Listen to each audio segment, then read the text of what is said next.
NJT Live présente en direct du Game Camp.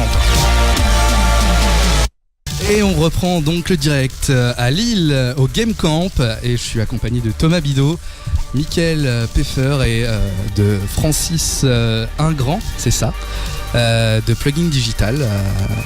Je vais vous laisser vous présenter chacun après l'autre, présenter un peu vos activités et qu'est-ce que vous faites dans le milieu du jeu vidéo. Alors je suis Thomas Bidot, je suis consultant dans le jeu vidéo en ligne spécifiquement, je travaille beaucoup sur des jeux PC free-to-play. Ma société fait aussi des relations presse. Je fais beaucoup d'analyses sur le crowdfunding, je fais beaucoup de choses, je suis un peu touche à tout, mais en gros j'accompagne des sociétés de jeux vidéo, souvent des studios indépendants dans leurs aventures. D'accord. Moi je suis Mickaël Peffer, fondateur de Miklo Studio. Donc c'est un studio de jeux indépendant, on est à peu près une quinzaine de personnes, on travaille sur plusieurs projets en même temps et on a sorti notamment Outzer sur mobile et PC. D'accord. Donc bonjour, Francis Ingrand, donc j'ai fondé la société Plugin Digital il y a 5 ans et on est spécialisé dans la distribution et ou l'édition de jeux vidéo premium sur mobile, PC et console. Premium, je précise, c'est un jeu complet vendu en... Voilà, qu'on achète, on achète avant de jouer. Tout à fait. Alors, le sujet que j'ai proposé, c'est quel est selon vous l'avenir du jeu vidéo indépendant, avec notamment une montée en flèche, une recrudescence de studios qui sont lancés à vouloir faire de l'indépendant. Beaucoup de personnes sont mis, tiens, il y a des possibilités de faire du jeu, finalement c'est plus facile qu'on le croit, on va s'y mettre. Donc c'est possible, certains réussissent, mais c'est pas si simple. Il y a aussi du changement du côté de Steam avec la fin de Greenlight.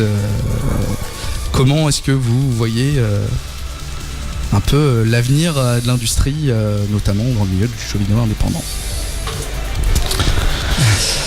Déjà, je pense qu'on peut déjà expliquer pourquoi il y a de plus en plus de jeux qui sortent sur les plateformes. C'est qu'aujourd'hui, les barrières à l'entrée pour faire un jeu sont vraiment hyper réduites. Unity Personal Edition, c'est gratuit. Donc voilà, on récupère Unity, on a un PC et c'est parti, on peut faire un jeu. Donc c'est vrai, c'est devenu à la portée de quasiment tout le monde. Et aujourd'hui, la distribution des jeux, que ce soit sur Google Play, Apple Store ou sur Steam, justement avec les changements apportés récemment, elle est hyper facile. Aujourd'hui, la barrière à l'entrée, c'est de mettre entre 50 et 100 $ sur la table pour avoir le droit de mettre son jeu sur Steam ou sur iTunes. Donc voilà, déjà, je pense qu'il faut expliquer pourquoi il y a de plus en plus de jeux. C'est pas qu'il y a de plus en plus de jeux pourquoi il y a de plus en plus de gens qui se disent tiens, je vais développer un jeu. C'est parce que c'est beaucoup plus simple d'accéder au marché et de développer un jeu qu'il y a 5 ans ou 10 ans. Donc voilà, je pense que c'est important de le préciser. Après, quant à l'avenir, je pense qu'il y aura toujours de la place pour les bons jeux, pour les jeux bien marketés, pour les jeux qui vont être capables d'aller chercher une niche qui parle à des joueurs. Maintenant, il est clair que la barrière est de plus en plus haute et on voit bien qu'un simple platformer, même très correct, a du mal à trouver son public. Il faut vraiment essayer d'aller chercher des éléments différenciants de par la qualité des dialogues, de par voilà des trouvailles de gameplay qui sont intéressantes pour convaincre des joueurs d'essayer les jeux. Et du côté de Miklo, en fait, est-ce que tu es d'accord en fait avec Francis, comment ça s'est passé ? Vous vous êtes servi d'Unity ou ça a été aussi accessible que ça pour vous ? Moi je suis d'accord sur l'état des lieux de Francis. C'est vrai que c'est beaucoup plus accessible pour tout le monde pour développer des jeux, même si installer Unity et développer un jeu, ok, on peut le faire, on peut commencer à faire un jeu. Après faire un bon jeu bien polish et terminer surtout son jeu, ça c'est notre paire de manches. Donc les outils sont accessibles, mais après la qualité de ce qui sort n'est pas forcément au rendez-vous. Et finalement, et aujourd'hui on a ce problème là, c'est que tout le monde peut faire des jeux, donc tout le monde fait des jeux parce que c'est possible. Et du coup les marketplaces ils sont floudés de plein de choses, avec des qualités très variables, et en fait qui forcément, il y a beaucoup plus de jeux, mais après il n'y a pas forcément beaucoup plus de joueurs, ou en tout cas les joueurs n'ont pas forcément plus d'argent à mettre dans des jeux, et surtout ils n'ont pas le temps de jouer à tous les jeux qui sortent. Donc en fait, on est dans cette situation où en tant que développeur, c'est assez difficile. Parce que même si on fait un jeu de très bonne qualité, on va être noyé dans une masse de jeux plus ou moins bons. Et voilà, c'est pour ça que même la qualité du jeu aujourd'hui comment dire, elle est obligatoire bien sûr, mais c'est pas. Il y a d'autres facteurs à travailler pour pouvoir sortir du lot, quoi. Donc vis-à-vis du market, de la communication, et puis essayer peut-être de cibler un peu bien spécialement un public. Ouais, c'est ça. Moi, j'essaye d'adapter ma stratégie par rapport aux habitudes de jeu des joueurs. En tout cas, mon analyse, c'est qu'aujourd'hui, les joueurs, ils vont trouver un jeu qui leur plaît beaucoup et ils vont rester fidèles pendant très longtemps. Donc, notamment les jeux en ligne, où ça fait des énormes communautés. Ça fait beaucoup de. Ils s'amusent pendant très longtemps. Et les petits jeux one shot, c'est un peu plus compliqué. Sur mobile, je pense que ça continuera toujours à bien fonctionner.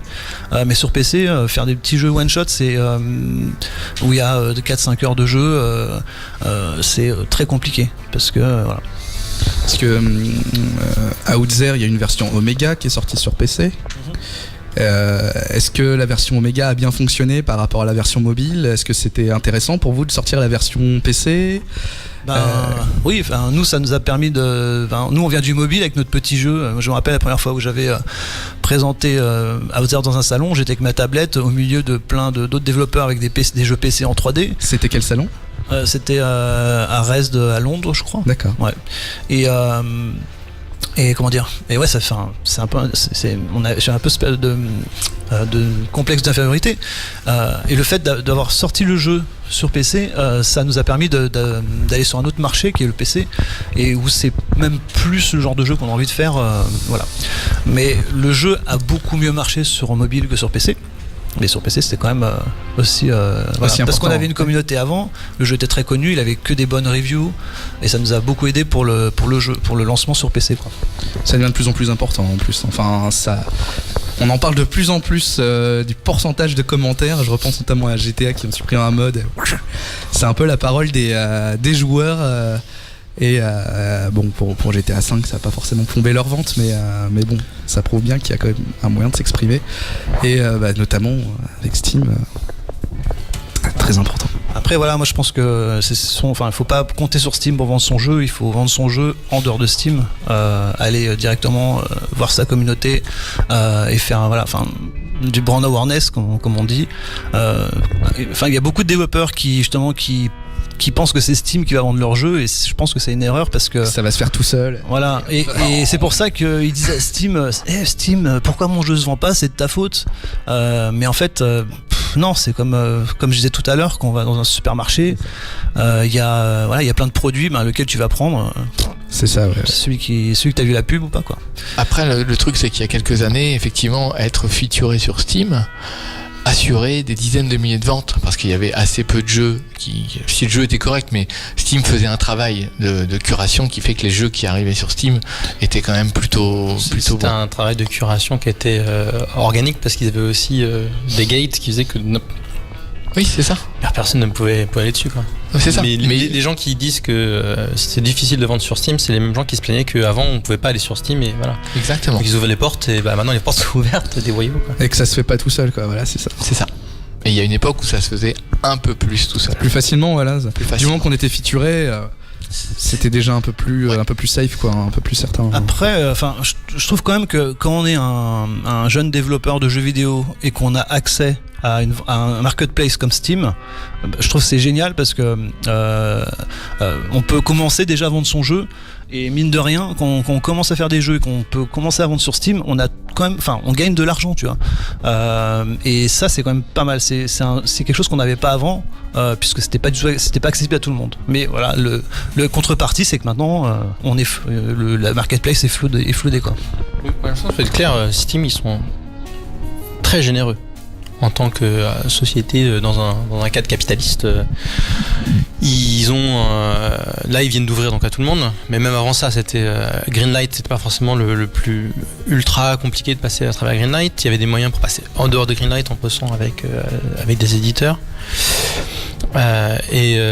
Pour une plateforme donc de distribution digitale, ils laissent les gens générer autant de clés qu'ils veulent et tu peux les vendre sur ton propre store, tu peux les vendre sur les autres plateformes. N'importe qui ferait pas ça. Donc ils le font pas complètement de manière désintéressée parce que ça a l'avantage de garder les gens sur la plateforme Steam. Mais n'importe quelle autre grosse société qui a une stratégie digitale, donc par exemple ça se voit sur Apple, sur l'App Store, où on peut pas avoir des clés gratuites pour son propre jeu. On a c'est 50 clés gratuites pour les reviews. Ils sont passés à 100 là. C'est 100 maintenant, ouais. Ils sont passés à 100 clés gratuites pour Apple. Mais ouais, donc je travaille beaucoup sur les projets de crowdfunding, et les crowdfunding sur mobile ça ne marche pas. Mais même quand ça marche, c'est un cauchemar parce qu'il faut acheter ses propres clés. Et il faut acheter ses propres clés sur le bon App Store. Donc si t'as 3 personnes au Japon qui veulent ton jeu, il faut que tu ailles sur le store japonais acheter 3 clés pour leur donner. Bref, Steam ils sont très généreux à plein de niveaux, quoi. Maintenant, c'est pas magique. Il y a beaucoup de travail à faire pour réussir sur Steam. Et ça, voilà. Steam aide les jeux qui c'est un peu Dieu, c'est aide-toi toi-même et Dieu t'aidera, quoi. C'est si tu fais des bonnes ventes, là peut-être qu'ils te feront une feature, ils te mettront en front store et tout, et ça aidera, quoi. Mais tant qu'ils te connaissent pas et qu'ils savent pas ce que tu sais faire, ils n'ont aucune raison de t'aider toi plus que on parlait de statistiques hier, il y a en moyenne une centaine de jeux qui sortent chaque semaine sur Steam. Il n'y a aucune raison de t'aider toi plutôt que les 99 autres, hein. Mais ce que tu dis me fait penser aussi au fait de pouvoir générer plein de clés. Engendre aussi ce qu'on appelle le marché gris. Ouais. Vas-y Francis, explique-nous le marché gris, explique aux auditeurs ce que ça veut dire. C'est un sujet compliqué. Alors, sans citer de sites, de revente. Plus ou moins. La problématique, effectivement, c'est qu'aujourd'hui, Steam vous permet d'obtenir autant de clés que vous le souhaitez, que vous vendez où vous voulez. Derrière ça, il y a notamment des problématiques liées aux devises. Si vous vendez votre jeu sur un site russe, vous allez le vendre 3 fois moins cher à peu près que sur un site en euros, ce qui est normal puisque le pouvoir d'achat n'est pas le même, sauf qu'il y a évidemment toute une diaspora qui s'est mis en place et qui permet d'acheter des clés russes pour les revendre sur des sites de revente de clés avec une marge très confortable, puisque quand on achète le jeu 3 fois moins cher, c'est pas difficile de le vendre à moitié prix par exemple. Donc il y a toutes ces problématiques liées effectivement à la gestion des devises. Il y a d'autres problématiques liées, alors c'est un autre sujet plus complexe, mais ce qu'on appelle le carrousel à la TVA, donc des sites qui ne payent pas de TVA tout simplement. Donc si on ne paye pas de TVA, déjà on a 20% de moins que les copains, hein, donc c'est quand même assez important. Et après il y a, bien sûr il peut y avoir tout ce qui est lié à la fraude, il y a des sites qui se font hacker, les clés se font voler, elles sont revendues à droite à gauche. Et enfin il y a tout ce qui est distribution boîte, où il y a des sociétés qui ont pignon sur rue, qui sous prétexte de vendre des boîtes, en fait vendent 80% des boîtes, ils les ouvrent et ils vendent les clés sur des sites de revente de clés. Donc ça va quand même assez loin. Ça, je connais pas la dernière, mais on peut y en parler des heures, mais c'est vrai que moi je le dis souvent, dans notre métier de distribution, on fait un peu les flics, parce que dès qu'on a des jeux qui fonctionnent, dernièrement on a sorti Northgard ou Dead Cells par exemple, qui sont des jeux qui marchent très très bien, on passe une partie de notre temps à faire le flic et à surveiller nos partenaires pour faire attention à ce que ça parte pas trop dans tous les sens. Alors il y a des moyens honnêtement je pense qu'il y a des moyens de freiner ça, mais il est illusoire de penser qu'on peut éradiquer le marché gris, parce que c'est sans fin en fait. On trouve toujours des moyens, voilà. Sauf à dire je ne sors mon jeu que sur Steam. Steam et quelque part un DRM. Oui, mais si on ne distribue pas de clés Steam hors de Steam, maintenant qu'ils ont arrêté tout ce qui était gift, ça limite fortement le marché gris. Mais on se coupe de 15 à 20% d'un marché potentiel dans d'autres pays. Voilà. Donc la décision, elle est compliquée. Et moi, pour avoir discuté avec certains éditeurs qui avaient vraiment étudié le truc de très très près, ils ont remarqué aussi qu'il y a des gens qui acceptent d'acheter ton jeu sur un site de marché gris parce qu'il est à moins 40%. Et s'ils ne trouvaient pas à moins 40%, ils le pirateraient. Donc après, il y a aussi ça. C'est-à-dire que c'est les gens qui achètent à moins 40 ou moins 50%, est-ce qu'ils l'achèteraient plein pot ? C'est pas sûr. Et si au final, ils vont le pirater, et c'est zéro pour le développeur. Donc voilà, c'est assez compliqué. C'est assez compliqué à gérer. Et il y a des choix. Il y a des choix assez forts à faire sur chaque sortie. Et encore une fois, nous, c'est notre quotidien. Voilà. Bah moi, ce problème-là, ça me passe un peu par-dessus la tête parce que c'est, voilà, je pense que c'est plus des problèmes justement de distributeurs, publishers, de gérer un peu ce genre de choses. Moi, je préfère me concentrer sur la qualité des jeux qu'on fait, les gens qui vont jouer à notre jeu ou qui jouent déjà à notre jeu. Voilà, je préfère m'occuper de cela plutôt que tout ce business un peu bizarre derrière. Parce que c'est pareil comme le piratage. Moi, c'est une problématique qui m'intéresse pas du tout. C'est-à-dire que si les gens veulent pirater mon jeu, ils le piratent. Je pourrais essayer de mettre des DRM, je pourrais essayer de faire n'importe quoi. Ça va me coûter beaucoup d'argent, ça va me coûter du temps, et à la fin, ça va pas fonctionner. Donc, autant ignorer ça. Ça a toujours existé, ça existera toujours. Moi, j'ai pas l'envie, j'ai pas les moyens d'essayer de me battre contre ça. Est-ce que tu as eu la curiosité de regarder les volumes de piratage sur tes jeux ou pas ? En fait, j'ai regardé une seule fois le nombre d'utilisateurs de Outzer quand il est sorti, et j'ai plus jamais voulu revoir ces chiffres. Parce que oui, ça fait peur, mais en même temps... Ouais, mais alors, t'as fait ta conférence ce matin et t'as une stratégie multiproduit, mais t'as aussi une stratégie d'IP. Tous les gens qui ont piraté Outzer, ils vont peut-être être intéressés par Chronicles. Ceux qui pirateront Chronicles seront peut-être intéressés par les autres épisodes. Ils vont peut-être pas pirater la BD. Enfin... Je suis tout à fait d'accord avec toi, parce que justement, avoir son jeu qui est joué, finalement, il y a toujours un côté positif, c'est que on se fait connaître, on fait connaître notre IP. Finalement, se faire pirater son jeu, ça veut dire que le jeu est bien et beaucoup de gens ont envie de jouer. Donc, il y a aussi un côté positif à tout ça. Peut-être que plus tard, j'ai eu pas mal, par exemple, de gens sur Android qui m'ont envoyé un mail en me disant j'ai piraté ton jeu sur Android, je l'ai trouvé bien, du coup je l'ai acheté. Voilà. Et ça c'est génial. Mais en même temps, ce genre de choses, on peut pas le savoir. On peut pas savoir combien de gens ont piraté et n'ont jamais acheté. Mais ça existe et c'est bien. Voilà, moi je procède de prendre de façon positive. Faut mieux qu'il soit joué et potentiellement acheté que pas joué du tout et du coup jamais acheté. Est-ce que le pire sort pour un jeu, c'est pas de ne pas avoir de joueurs du tout en fait.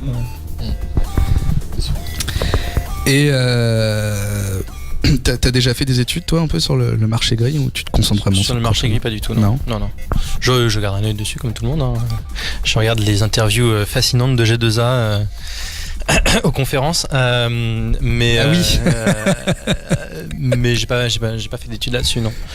Je pense que c'est compliqué. Il y a vraiment beaucoup de différents stores. Il y en a qui fonctionnent différemment. Il y en a, c'est des gens qui rachètent les clés qu'ils ont eu de manière légitime directement depuis les studios. Il y en a qui reprennent les clés des bundles. Donc recouper les informations. J'ai entendu parler qu'il y a même potentiellement parfois des personnes de la presse qui revendent leurs clés. Il y a eu des cas, effectivement. C'est rare. Non, nous on a. Faut savoir que on reçoit tous les jours des demandes de presse, de youtubeurs pour avoir des clés pour tester nos jeux. Il y en a à peu près la moitié qui sont des fausses adresses de gens qui écrivent pour avoir une clé gratuite pour la revendre ensuite sur des sites comme ça. Donc et ils le font fois X centaines de publishers ou distributeurs. Ceux qui vérifient pas, ils leur envoient une clé en disant bah c'est toujours un petit site qui parle de mon jeu, c'est cool, hein, voilà. Sauf que les mecs, donc voilà, c'est sans fin, c'est ce que je dis. Ça reste des tout petits volumes. Oui, ça reste petit. C'est par rapport à un bundle qui va dans la nature, par rapport à ce genre de choses. C'est pas voilà, si tu te fais arnaquer 30 clés par des mecs qui sont assez intelligents pour se faire passer pour des youtubeurs, le dommage que ça fait par rapport à d'autres choses, c'est ridicule. C'est ça, par exemple les bundles, tu peux balancer 25 000 clés. Il y a des gens qui vont acheter le jeu plusieurs fois à un prix de différents taux de concurrence, tout ça pour après revendre les clés. Voilà, c'est du business, quoi. Et le pire dans ces trucs-là, c'est quand il y a de la fraude.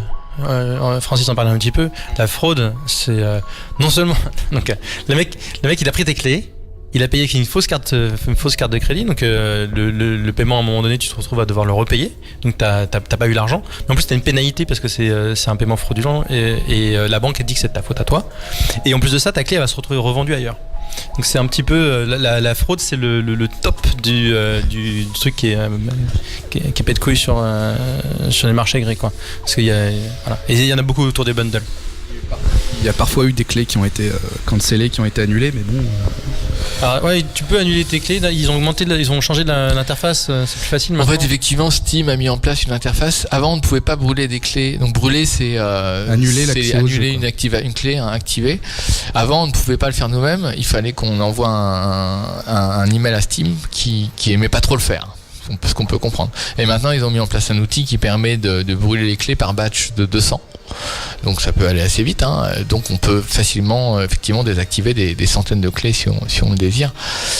Et nous on l'a déjà fait parce qu'il y a des fois où on est obligé de le faire. Après on n'est pas Ubisoft, alors personne n'en parle. C'est quoi le plus gros batch que vous ayez brûlé?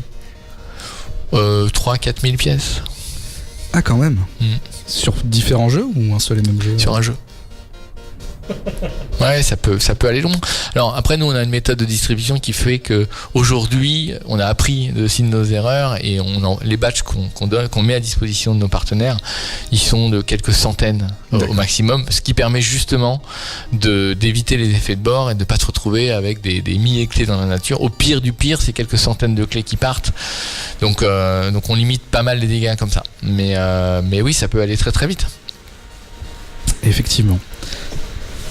Et on en parlait un tout petit peu tout à l'heure, Steam Direct pour vous, ça, vous le sentez comment? C'est grandement accueilli, ça ne change rien Ça change rien.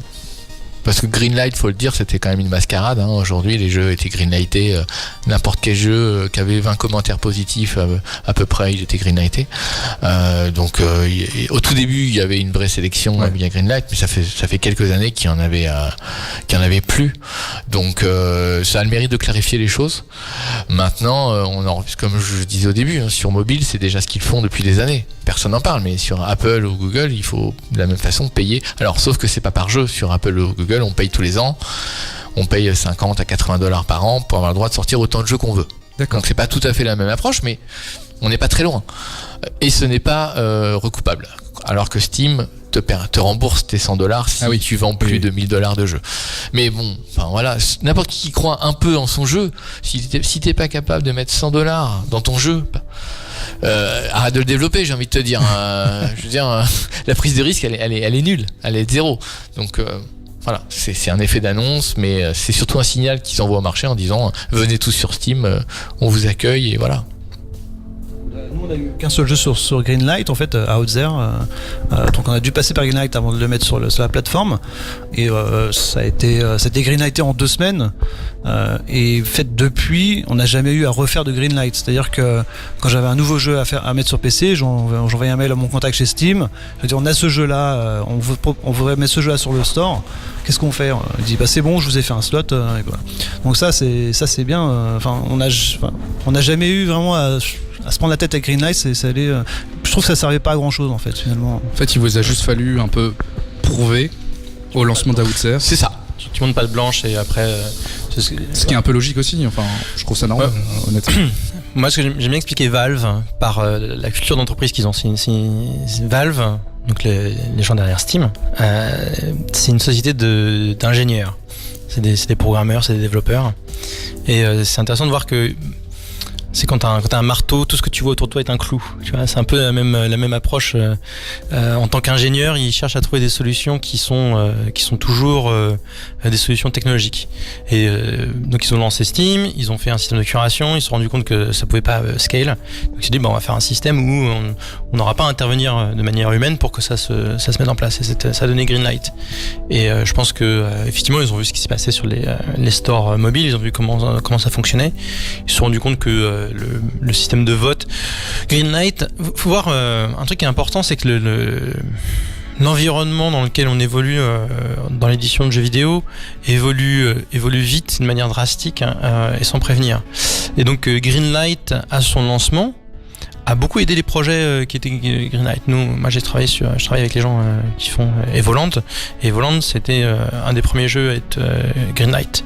Et ça les a beaucoup aidé en termes de visibilité, parce que tout le monde était là, oh, des jeux Greenlight. 2 ans après, personne n'en a rien à foutre des jeux Greenlight. C'est un non-événement de lancer un jeu sur Greenlight. Et les gens qui votaient sur Greenlight, c'était aussi une communauté particulière sur Steam, ou les gens que t'apportais toi-même. À partir du moment où t'avais ta propre communauté, Greenlight, tu roulais dessus. Tu roulais dessus, quoi. Et pour les gens qui étaient coincés, c'était insupportable, parce que t'avais malheur d'avoir des graphismes que eux interprétaient comme étant un jeu mobile. Tu te faisais d'un vote jusqu'à l'oubli, et tu pouvais pas en sortir. Donc je pense qu'ils ont modernisé le truc. Ils ont juste dit on va faire un système. Moi je suis très fan de Steam Direct, comme d'un point de vue philosophie et évolution de la plateforme, parce que Greenlight c'était peut-être une bonne idée à l'époque, maintenant c'est devenu une mauvaise idée. Parce qu'à l'époque c'était aussi un peu le lancement. C'est là où Kickstarter commençait le crowdfunding commençait aussi à vraiment faire parler de lui. Oui, il y avait un petit peu la sagesse des foules, comme on dit, qui était à la mode, et effectivement il y avait un peu cette idée de surfer sur cette notion-là, quoi. Mais là où on va voir ce que ça donne, Steam Direct, c'est le prix d'entrée. Et c'est ce qui a été plus critiqué sur Steam Direct. Personne n'a remis en cause la notion de Steam Direct. La question c'était $100, $500, $1000, quel est le prix d'entrée? Et ils sont mis d'accord sur le plus bas, qui était le prix d'entrée de Greenlight, qui était de $100. Et il y a plein de gens qui sont en mode un peu panique. On va être floudé par les jeux, ça va être l'enfer, on va se retrouver comme sur iOS avec. C'est déjà le cas en fait. C'est un non-événement. Je suis d'accord, hein, c'est ce que je disais, 100 jeux par semaine sur Steam, c'est énorme. Les gens ne savent pas, les gens ne voient pas les 100 jeux par semaine, c'est beaucoup déjà. J'ai regardé les stats sur les 2 dernières semaines, donc depuis que Steam Direct existe, il n'y a pas eu de modification significative. Il y a eu 80 jeux la semaine dernière, 80 jeux sur alors c'est les Steam Sales, donc ouais, c'est vraiment le pire moment pour lancer des jeux, mais c'est pas non plus, ils sont pas 300 quoi, ça a pas, donc on verra dans les semaines qui suivent comment ça évolue, mais voilà. Le raisonnement de Steam, c'était vraiment de se dire, on veut être le plus démocratique possible. $100, c'est rien, mais si vous êtes un développeur en Afrique subsaharienne, c'est beaucoup, et on veut que eux puissent accéder à Steam. Donc on va essayer de le mettre le plus bas possible. Pour le plus bas possible, c'était $100. Donc voilà. Le jury n'est pas encore sorti. On verra ce que ça donne, je pense. Moi, j'ai pas vraiment d'avis sur ce truc. Je trouve que ça change pas grand-chose. Voilà. Désolé, hein, mais non, moi je pense que ça a le mérite juste de clarifier les choses, et d'envoyer un message clair sur le fait que tout le monde est bienvenu sur Steam. Et je pense que ça. Et voilà. T'as raison, parce que en fait, ça cristallise cette notion de je vais être noyé dans la masse. Or, les gens sont déjà noyés dans la masse, et si ça c'est la différence entre avoir un succès ou pas, c'est que les gens font pas le travail qui est nécessaire pour avoir du succès, savoir faire son propre marketing et pas compter sur Steam. Je suis d'accord avec toi là-dessus, quoi. Maintenant, c'est quand même intéressant il y a une échelle à avoir. Par rapport à une comparaison avec un supermarché, ce qu'il faut se dire, c'est un supermarché, ils sélectionnent leurs produits aussi. C'est-à-dire qu'ils mettent pas tout non plus. Et là, c'est vrai que Steam, là, il n'y a plus de sélection, c'est open bar. Ça fait longtemps qu'il n'y en a plus. Tu disais tout à l'heure, toi t'avais accès, tu mettais autant de jeux que tu voulais. Nous c'est pareil, on a fait des Greenlight au tout début il y a 4 ans et demi, mais nous on a autant de slots qu'on veut. Si je veux sortir 50 jeux dans la semaine sur Steam, je les sors. Donc aujourd'hui il y a beaucoup de sociétés qui sortent énormément de jeux sur Steam. Sans compter les gens qui ont été greenlightés, bien sûr. C'est vrai que un des risques aussi, je trouve que ça n'est pas encore vraiment le cas sur Steam. Et par exemple sur mobile, on a plein de développeurs qui sortent des jeux tous les 2 jours. Tu peux faire un petit jeu rapide en 2 jours, le mettre sur le store et flouder aussi le store avec plein de petits jeux comme ça. Et on a de la chance encore sur Steam, c'est pas vraiment le cas, même s'il y a pas mal de mecs qui réutilisent des assets et qui font un peu des clones de leurs propres jeux. Mais justement Steam maintenant ils vont être beaucoup plus par rapport à ça. Ouais, c'était des gens qui monétisaient à travers les cartes et les unblocks. Et ça ils sont beaucoup plus stricts normalement. Et moi ce qui fait vraiment peur, c'est quand on sera arrivé à un niveau où on aura énormément de shovelware, enfin que des petits trucs à la con sur Steam, et que là ça va vraiment devenir n'importe quoi. Ils ont quand même effectivement ce mérite de surveiller ce qui se passe. On a eu le cas d'un jeu qui était clairement un copycat d'un de nos jeux. On les a contactés, donc ils avaient déposé juste sur Greenlight et ils ont réagi dans les 24 heures. Donc les copycats déjà ils font attention et alors qu'Apple pas du tout. Voilà. Non mais c'est important de le dire, c'est que là-dessus Steam il rigole pas, et s'il y a des trucs qui ressemblent de trop près à un de tes jeux, ils réagissent vite. Donc ça, déjà ils vont l'étudier. Ils regardent et ils agissent sans aucune pitié. Voilà. Donc ça c'est quand même à noter. Ça c'est intéressant à savoir parce que. Et deuxième chose qu'il faut noter, c'est qu'il y a une époque sur Steam, on pouvait sortir des jeux à moins 90%. Aujourd'hui, tu peux plus faire ce que tu veux en termes de. Alors déjà, il faut laisser 2 mois entre chaque promo sur Steam, donc on peut pas mettre son jeu en promo toute l'année. Ça c'est le premier point, ce qui permet aussi de limiter le côté discount permanent. Et surtout au launch, quand on lance son jeu, on ne peut pas faire n'importe quoi, parce qu'il y a des petits malins qui mettaient leur jeu à 10€, ils faisaient moins 90% au lancement, quoi. Ce qui à un moment donné ressemblait plus à rien. Donc là aussi ils ont réagi très très vite, hein. J'ai vu ça a duré 2-3 semaines. Il y a des petits malins qui avaient trouvé ça pour popper, parce que du coup ça faisait un jeu avec une super promo, donc ils remontaient un peu plus dans les sélections des meilleures promos du moment et tout.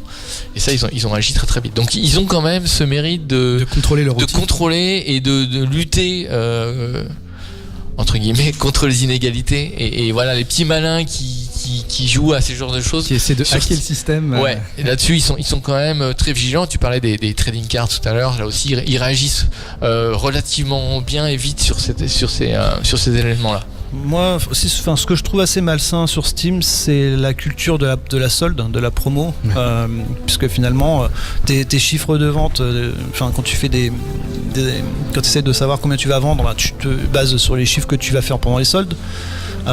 Et c'est ça en fait, c'est que tu vends tes jeux, tu les vends que en solde. Quand c'est pas les soldes, c'est vraiment, ça représente rien, quoi. Et je dis ça parce que sur mobile, on n'a pas cet effet-là. C'est-à-dire que le jeu va se vendre à son prix coûtant la plupart du temps. Et finalement, les promotions, ça fait quelques pics de vente, mais le facteur est beaucoup moins gros que sur Steam. Et justement, le fait d'avoir mis un peu cette culture de solde en permanence, d'opérations summer sales, etc., je trouve qu'à la fin, ça ne veut plus rien dire. Et je pense que c'est mauvais pour tous les développeurs de devoir compter seulement sur des soldes pour vendre son jeu. Mais c'est ça, t'as un pic au lancement et ensuite c'est par solde tous les ans. C'est ça. Ou les bundles éventuellement, j'imagine. Les bundles, bon après. Non, les Humble Bundle et compagnie, ça. En fait, moi maintenant, je déconseille tous les développeurs de faire des bundles, parce que en fait, on lâche énormément de clés dans la nature et c'est pas forcément hyper rentable. Voilà. Alors nous on fait des bundles, que ce soit, on travaille déjà avec quelques partenaires, les plus gros, parce que là aussi il y en a des dizaines. Bah oui, ça marche, donc forcément. Donc voilà, des gens qui vont te faire $200 de revenus, et comme tu dis, tu lâches tes clés à des quelques centimes, et en plus ils te génèrent $200. Donc à un moment donné, voilà. Donc déjà nous on filtre pas mal, et effectivement je rejoins Michael dans le sens où il y a une époque où on faisait des bundles assez vite après la sortie, et aujourd'hui on attend entre 1 et 2 ans après la sortie du jeu. Il y a un moment donné, les bundles, pourquoi pas. Il y a un moment donné, ton jeu, tu l'as mis à moins 70 ou moins 80%. Bon bah c'est dans la continuité de faire un bundle. Il y a pas de souci. Mais effectivement, il est urgent d'attendre pour faire des bundles. Et certains, moi j'ai vu des développeurs qui avaient la tentation de dire mon jeu marche pas sur Steam, je vais faire un bundle, ça va mettre un coup de spot sur le jeu et ça va relancer le jeu. Sauf que ça finit de l'achever. Parce que les gens qui achètent en bundle, c'est pas des gens qui vont aller porter la bonne parole en disant ouais, ce jeu est génial. Les gens qui cherchent du prix. Tu sais pas pourquoi Ils l'ont acheté dans un bundle, ils vont même pas forcément y jouer. Déjà, il y en a à peu près un tiers, voire la moitié qui utilisent pas la clé, ou qui la revend, ou qui lancent pas le jeu déjà. Et c'est pas des gens qui sont impliqués dans le jeu, c'est des gens qui veulent jouer à pas cher et qui vont consommer du jeu, voilà, c'est les mêmes qui vont chez Lidl. Je critique pas les gens qui vont chez Lidl, hein, mais voilà, ils vont chez Lidl, ils prennent les trucs et c'est tout. Voilà, c'est pas des power users, c'est pas des gens qui vont promouvoir ton jeu et t'aider à développer ta communauté. Ils savent même pas que ton jeu existe, hein. Ils ont vu un bundle, il y a 8 jeux, il y en a un qui fait j'ai entendu pas de celui-là, c'est vraiment pas cher même pour ce jeu-là tout seul, et il récupère les 7 autres. C'est ça. Il les met dans un coin. C'est tout à fait ça. Juste avant, je rappelle d'ailleurs aux auditeurs qui peuvent intervenir, hein, ils peuvent poser leurs questions.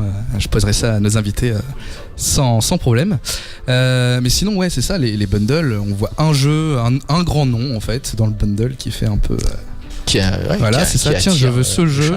Ah, c'est le plus gros. Bon, bah pour $15, c'est même pas le prix du jeu. J'ai les autres en bonus.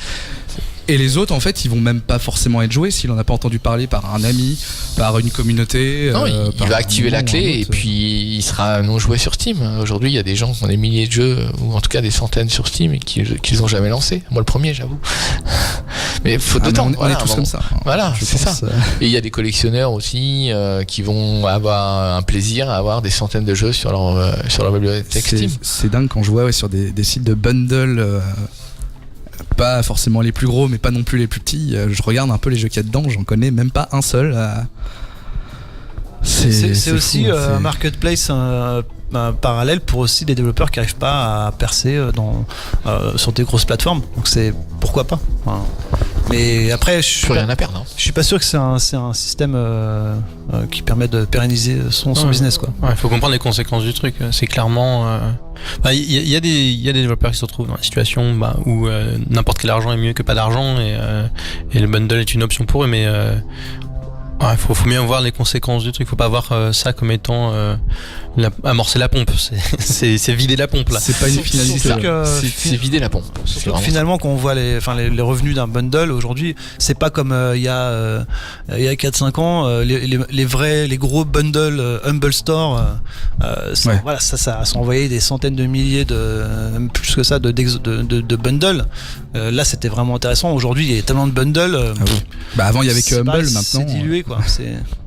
Il y en a plein. Oui, et puis les gens sont sursollicités, donc à un moment donné, même à 3€, vu que t'as déjà 50 jeux auxquels t'as envie de jouer, tu vas pas l'acheter parce que t'en as déjà plein en retard. Puis ça nourrit cette culture de la solde dont parlait Mickaël, qui est dure, qui est vraiment dure.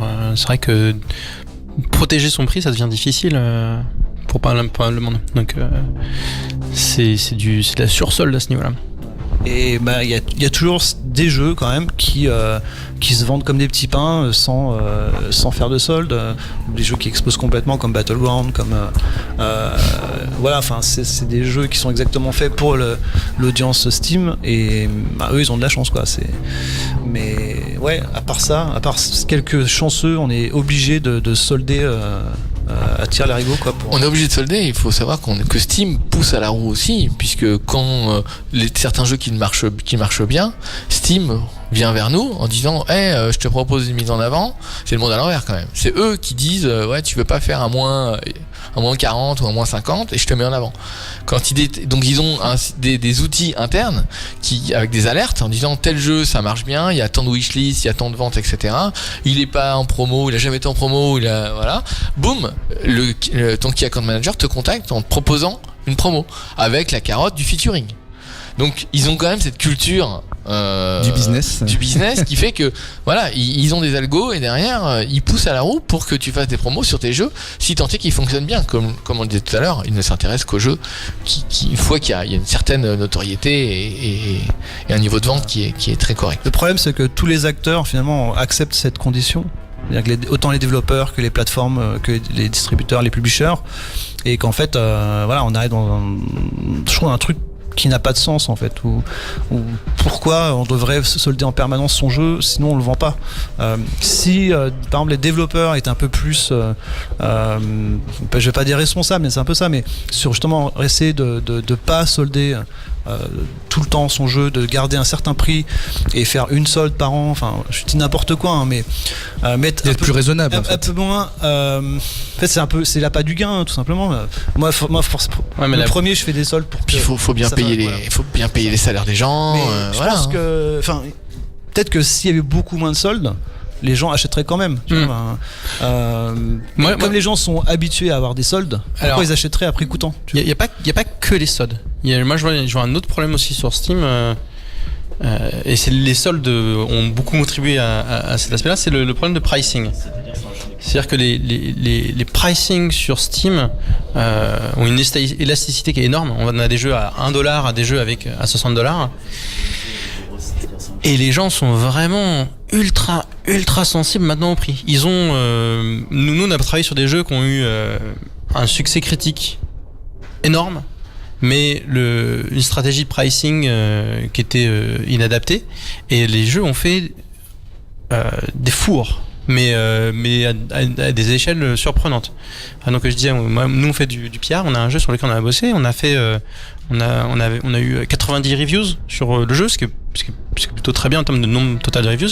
Elles étaient globalement positives, et ils avaient vendu, on avait fait le calcul, je crois, 5 copies par reviews. Genre 450 ventes. Et alors il y avait plein de raisons pour lesquelles le jeu s'est pas vendu, je pense, mais une des raisons principales, c'était la sensibilité au prix de l'audience Steam spécifiquement, où ce jeu-là il vaut pas $10, il en vaut 8, ce jeu-là il en vaut pas 15, il en vaut 14, et ils sont super tatillons sur ouais, mais alors tel autre jeu il est un peu pareil, il a 2 heures de gameplay en plus et il est $3 de moins, donc moi je vais pas l'acheter. Et je pense que une des choses qui a nourri ça, c'était les soldes, mais ça va au-delà de ça maintenant, j'ai l'impression. Donc je me demande si la boîte de Pandore est pas ouverte et difficile à fermer. Il y a le phénomène des wishlists où les gens aujourd'hui, effectivement, ils voient un jeu qui les intéresse, ils les taguent, ils les mettent dans les wishlists, ils ont une alerte quand il est en promo, et si celui-là il m'intéresse, mais je l'achèterai quand il sera à -50, -70, -80. Et comme tu dis, aujourd'hui, on a vu des gros jeux, hein, des AAA ou des III à -30, -40, pile 2 mois après la sortie. Donc ces gens-là aussi, ils envoient un très mauvais message aux clients en disant tu l'as acheté voilà, très bien, plein pot, et très peu de temps après tu te retrouves avec des moitié prix presque. Quand je vois mon jeu Out There sur Steam en promo à 3€, et à côté je vois Dark Souls 2 à 3€, je fais qu'est-ce qui se passe, quoi? Qu'est-ce que le fuck? C'est non, c'est complète, c'est n'importe quoi. Alors Ne faites pas de jeu. on a une question d'un auditeur. Est-ce qu'il est possible de faire pour un indé du QA sans forcément lâcher des clés en random comme ça? Ça s'appelle Early Access. Faire du QA? Oui. Tester ton jeu, l'Early Access peut te permettre de le faire, hein. Il y a des mécanismes dans Steam pour faire des versions bêta. Oui, tu peux avoir des branches bêta. Tu peux faire des bien branches sûr. bêta et puis bloquer les gens après. C'est ça. Et nous, par exemple, sur certains jeux multijoueurs qu'on va sortir, par exemple, on a sorti des 10-15 000 clés sur une branche bêta qui sont valables sur une durée limitée. Donc, par exemple, qui sont valables 2 semaines. Et au bout de 2 semaines, le jeu n'est plus accessible. Ça se fait pas mal avec la presse. Enfin, Ça peut se faire avec la presse. Non, mais bien sûr. C'est vrai. Ah ouais. C'est- Revendeur de clés. Mais bien sûr, il y a des là-dessus, Steam est vraiment très très bien fait, bien mieux que les stores mobiles ou les stores consoles, et on fait tout ce qu'on veut sur des alpha, bêta, playtest, etc. Vraiment Sur l'identité de Valve, hein. Les Valve c'est des mecs, c'est des développeurs Ouais. de jeux vidéo, ils Ouais, ont fait une plateforme qui est pour eux, donc pour ça c'est vachement bien fait. Pour plein d'autres trucs c'est pas très bien fait. non, mais il faut le reconnaître, ça c'est vrai. C'est clair. Tu as raison. C'est vraiment, tu fais ce que tu veux et tu contrôles complètement tes diffusions de clés derrière. Et donc du coup, ouais, pour vous, la plateforme s'améliore petit à petit. Vous en êtes satisfait au final de ce qui est proposé? Mais oui, mais enfin Steam c'est vraiment bien, c'est vraiment bien. Parce que là, C'est une anomalie. Moi, clairement, Steam, c'est une anomalie. S'il n'y avait pas Gabe Newell et les gens de sa boîte qui contrôlent cette compagnie à 100% d'un point de vue equity, qui ont décidé un jour de faire un truc pour distribuer des jeux vidéo, on se retrouverait dans un monde où ça serait Origins, ça serait Uplay qui dominerait le marché. Ça se passerait pas pareil, hein. Ça serait vraiment compliqué. Moi, je trouve. S'il n'y avait pas eu Steam, vous auriez peut-être jamais eu l'idée en même temps. Peut-être. Non, par Peut-être contre, mais il y aurait peut-être un Apple Store équivalent ou ce serait le Windows Store. au pire. Windows Phone. Bis repetitas. Je vous invite simplement à regarder même les stores de Sony, PlayStation, de Microsoft, Xbox, vous faites un comparatif entre Steam mais c'est le jour et la nuit. Steam, ils sont à des années-lumière devant. Et pareil sur la partie back-office, c'est des années-lumière, même par rapport à un Apple, un Google qui ont quand même une puissance financière monstrueuse, ils sont vraiment loin. Et d'ailleurs, on voit bien Microsoft, Sony qui s'inspire du Early Access Team, qui dit c'est une bonne idée, on va le faire. Enfin, ils piquent des idées en permanence, mais en termes de gestion de store, en termes d'opportunités en termes de vente, en termes d'opportunités de visibilité aussi. Dans Steam, tu as des milliers d'options pour avoir un peu de visibilité. Sur le store Microsoft, je pense que c'est moins de 20 créneaux pour être visible sur le store. Moins de 20. Alors il y a moins de jeux certes, mais au-delà des AAA, il reste plus grand chose. Ouais. Non, mais il y a plein de jeux qui sortent sur console qui sont jamais sur le. Non, parce que les stores sont extrêmement mal faits. Alors que sur Steam, il y a un minimum de démocratie sur la façon dont ils font le truc et voilà quoi. Et donc par rapport aux jeux vidéo indépendants, pour vous, Steam fait partie de manière certaine de l'avenir du jeu vidéo indépendant? Vu la position actuelle, je pense qu'ils sont encore là pour quelques années, mais. En plus avec Steam Direct, c'est. Y a pas. Mais pour le coup, les stores Android, les stores mobiles sont assez démocratiques. Donc ça dépend de ce que tu veux faire. Si tu veux faire un jeu indépendant mobile, a priori l'App Store et Android Store c'est plus ou moins la même chose et c'est assez accessible. Maintenant, si tu fais un jeu PC, tu vas d'abord sur Steam. Pour le coup, moi, je trouve que ce que fait itch.io c'est super cool aussi, quoi. Mais c'est pas commercialement viable actuellement. Et je pense pas dans un avenir proche, ça soit jamais comparable à Steam. itch.io, pour moi, c'est plus une communauté de développeurs de jeux qui s'amusent, qui expérimentent et qui partagent leurs créations. C'est anecdotique. C'est pas vraiment un marketplace, Mais Steam, je pense que c'est une bénédiction quand même, parce que comme je disais tout à l'heure, on commence dans le développement de jeu, on a un endroit pour mettre son jeu, pour le vendre, gagner de l'argent. Et mine de rien, même un jeu qui est pas du tout connu, à un moment donné, il génère quand même de l'argent, peu importe ce qui se passe. Et c'est ça qui est bien, c'est que tout le monde peut participer et avoir des revenus, quoi. Et donc vous avez pas peur. Vous le savez déjà que ça va être potentiellement plus floudé. Steam, vous pensez que ça va vraiment ça l'est déjà, je pense pas que ça le soit c'est plus. tellement floudé que j'aurais même tendance à dire que ça va peut-être un petit peu diminuer parce que la poule aux œufs d'or, il y a une montée avec les etc. Voilà. Aujourd'hui, il y en a plein qui sont déçus des ventes Steam et qui pour leur prochain jeu vont pas forcément avoir envie de le mettre sur Steam pour la suite. Donc finalement faire du jeu c'est compliqué. Je sais pas à quel point on n'est pas à un pic, à une sorte de pic aujourd'hui, celui qui porte un jeu mobile de base, qui le met sur Steam, il a aucune chance. Je pense que si, peut-être que c'est un peu trop optimiste de parler de ça, mais moi je pense aussi qu'il y a du potentiel à faire de la vente directe, donc par exemple depuis son site, parce que à partir du moment où on arrive à développer une communauté, on n'est pas non plus aussi obligé de passer par Steam.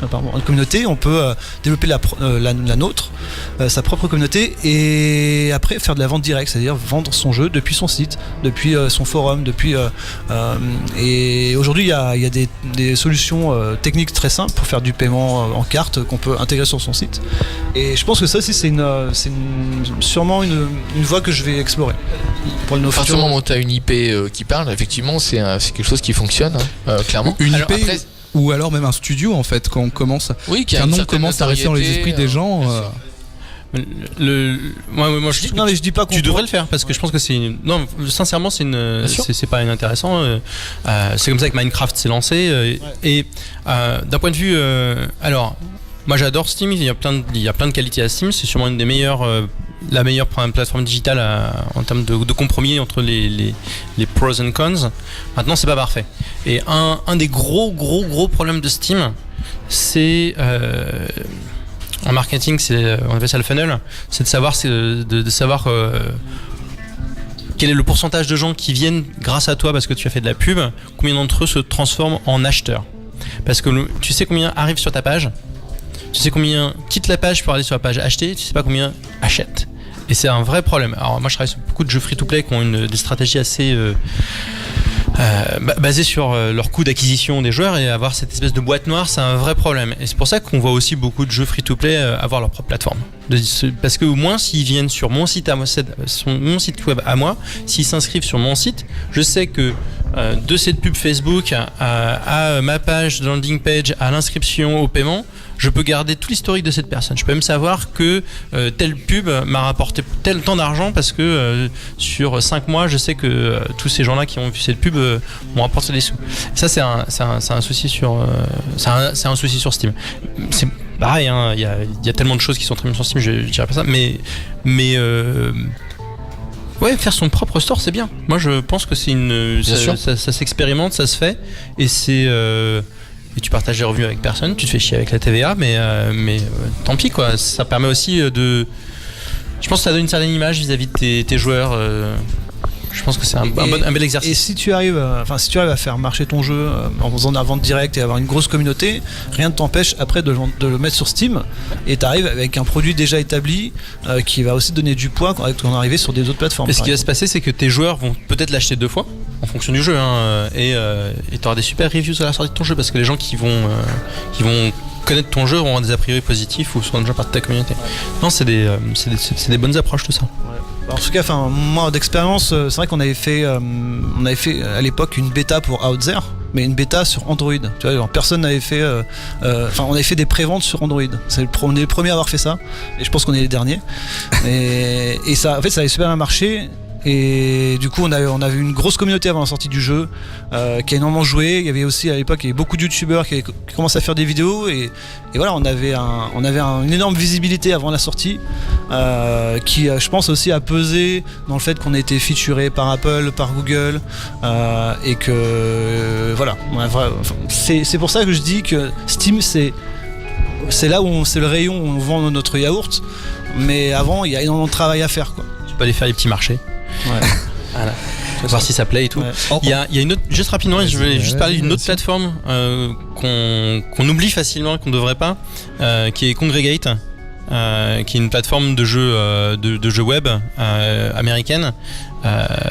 J'y pense notamment parce qu'ils viennent ils appartenaient à GameStop, et ils viennent de se revendre à un groupe média suédois.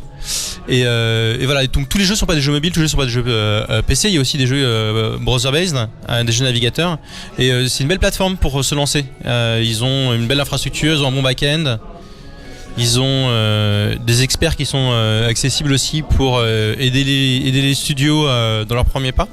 Donc en tant que, tu vois, si on s'adresse à une audience qui potentiellement est intéressée pour lancer un jeu, si c'est un jeu browser-based, je pense que Kongregate c'est une bonne première étape.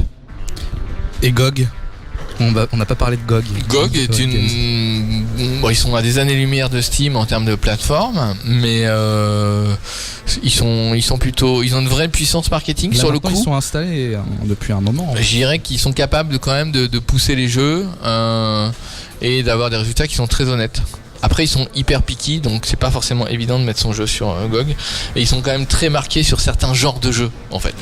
Moi, justement, je trouve que si on veut qu'il y ait d'autres stores autres que Steam qui puissent prendre un peu plus de marché à Steam, justement, je pense qu'il faut que ces stores proposent des lignes éditoriales marquées, comme fait GOG, donc oui, qui sélectionne ses produits, les jeux qu'ils vont vendre. Et ça, pour moi, c'est une bonne piste pour que de nouveaux marketplaces apparaissent et qui fonctionnent, quoi. Il n'y en a pas assez en fait qui tentent d'aller derrière. Il y en a quelques-uns, mais ils font tous la même chose. Parce que par exemple, t'as plein de stores qui, en fait, Humble Bundle, ils ont une plateforme de store qui revendent à d'autres. Qui font le store, ils font exactement la même chose, le même mise en page, ils apportent rien en fait. Et il y a très peu d'acteurs qui essaient d'innover, qui essaient d'apporter des nouvelles choses sur comment vendre des jeux en ligne, quoi. Après, il y aura un truc à suivre quand même, juste peut-être pour finir, c'est les plateformes chinoises.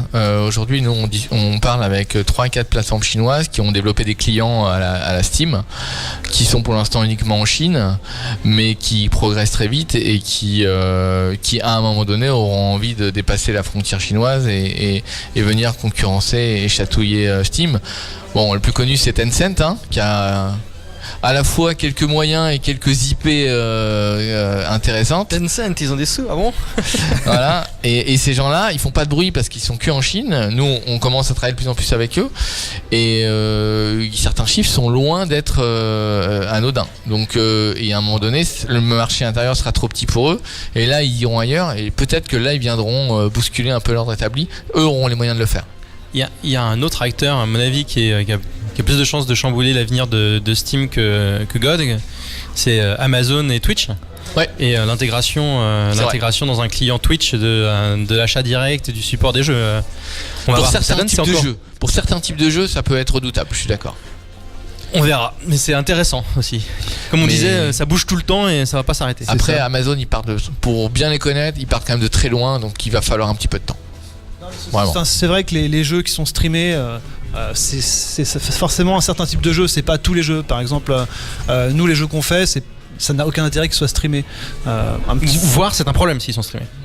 Tu préfères qu'ils soient pas streamés. Tu spoil, ouais, c'est clair. Mais voilà, enfin le prochain jeu qu'on est en train de faire, la Sigma Theory, on garde ça en tête, c'est-à-dire que il va falloir quand même que ce soit intéressant à streamer, faut qu'il se passe des choses qui vont faire réagir un peu le joueur, voilà. Donc mais je veux dire, c'est pas parce qu'on a son jeu qui est joué par un streamer que ça va se vendre. J'ai eu énormément d'exemples d'amis développeurs qui ont eu leur jeu streamé par un énorme influenceur et qui a fait 100 ventes alors que la vidéo a été vue 1 million de fois. Et je pense que c'est aussi parce que il y a quelques années, les gens étaient intéressés par ce que le youtubeur présentait ou le streamer ce qu'il présentait. Aujourd'hui, le produit c'est le streamer, c'est-à-dire c'est le mec qui se met en scène. C'est le show, ouais. Voilà, c'est ça. Nous, on a eu un jeu testé par PewDiePie qui est quand même le truc ultime et ça a dû générer 40 ventes. Voilà. Parce qu'en fait, comme tu le dis, c'est lui qui se mettait en scène, il avait un soutif sur la tête, c'était lui la star. Le jeu n'était qu'un prétexte et un faire-valoir. D'ailleurs, j'ai vu une très belle mise en abîme récemment.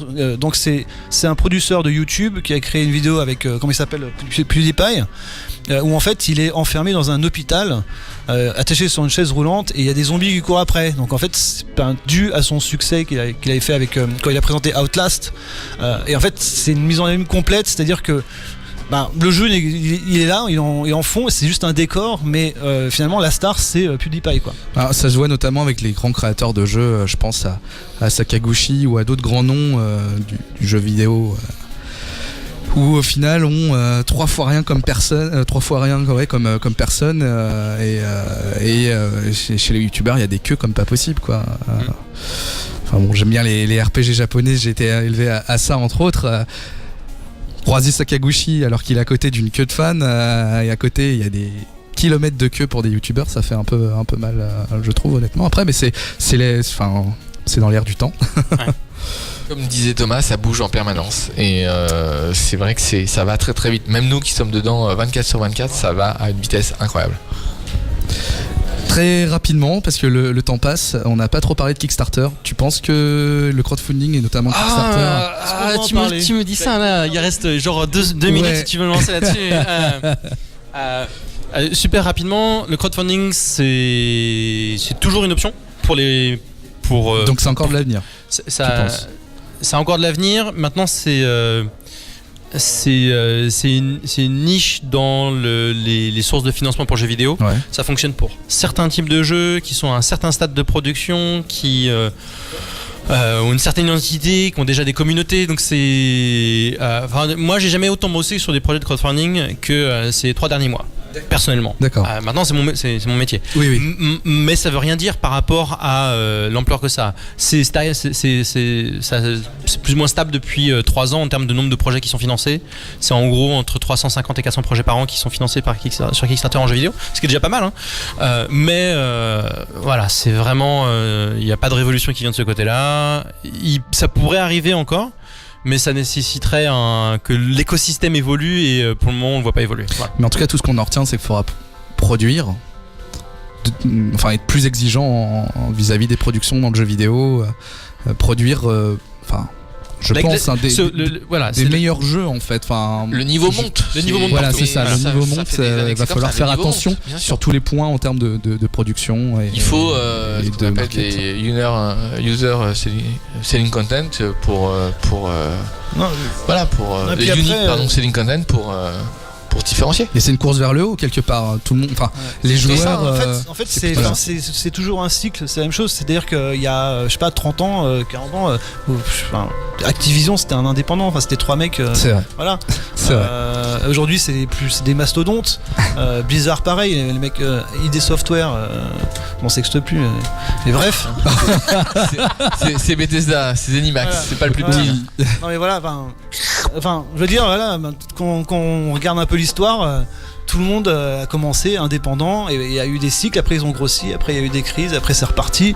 Là, nous, moi je fais partie un peu de la vague de la nouvelle vague de développeurs de jeux qui ont indépendants, mais il y en a eu avant nous.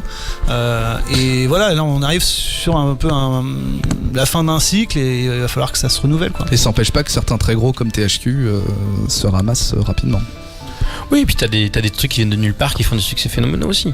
Donc ça arrive encore. Ça se renouvelle, c'est la beauté du jeu vidéo, c'est que justement certains jeux qui sortent de nulle part arrivent à concurrencer des grosses productions en termes de revenus en l'occurrence. Donc Oui, c'est ça. c'est plutôt, je pense, une bonne nouvelle pour le jeu vidéo, c'est que c'est un marché qui sait se renouveler. Dans le milieu des nouvelles technologies, encore plus dans le jeu vidéo, c'est ça. Ouais, c'est ce que je qualifie un peu l'esprit start-up. Faut toujours aller vers le haut, avancer et vouloir se renouveler et pas se reposer sur ses lauriers. C'est vrai que c'est une industrie qui va super vite et qui, je pense qu'on vieillit très vite aussi. Et c'est pour ça que voilà.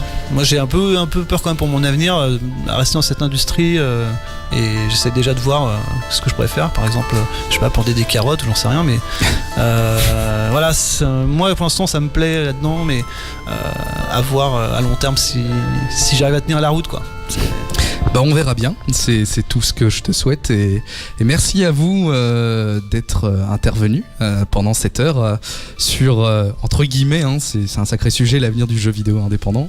Et puis on va enchaîner dans quelques minutes avec les jeux.io. Est-ce que c'est une mode? C'est vrai que ça pullule de plus en plus. Qu'est-ce que c'est? Merci. Merci à vous. Merci. Merci à toi.